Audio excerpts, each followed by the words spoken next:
Sous un grand ciel gris, dans une grande plaine poudreuse, sans chemin, sans gazon, sans un chardon, sans une ortie, je rencontrai plusieurs hommes qui marchaient courbés.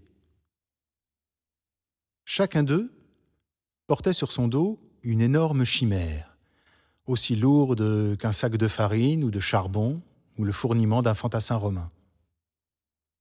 Mais la monstrueuse bête n'était pas un poids inerte. Au contraire, elle enveloppait et opprimait l'homme de ses muscles élastiques et puissants. Elle s'agrafait avec ses deux vastes griffes à la poitrine de sa monture, et sa tête fabuleuse surmontait le front de l'homme comme un de ces casques horribles par lesquels les anciens guerriers espéraient ajouter à la terreur de l'ennemi. Je questionnai l'un de ces hommes, et je lui demandai où ils allaient ainsi. Il me répondit qu'il n'en savait rien, ni lui, ni les autres, mais qu'évidemment ils allaient quelque part, puisqu'ils étaient poussés par un invincible besoin de marcher. Chose curieuse à noter, aucun de ces voyageurs n'avait l'air irrité contre la bête féroce suspendue à son cou et collée à son dos. On eût dit qu'il la considérait comme faisant partie de lui-même. Tous ces visages fatigués et sérieux ne témoignaient d'aucun désespoir.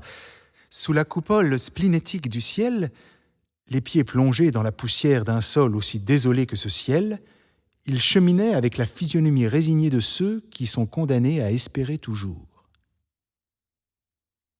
Et le cortège passa à côté de moi et s'enfonça dans l'atmosphère de l'horizon à l'endroit où la surface arrondie de la planète se dérobe à la curiosité du regard humain.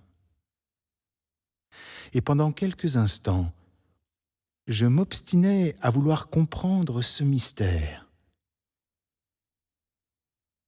Mais bientôt, l'irrésistible indifférence s'abattit sur moi,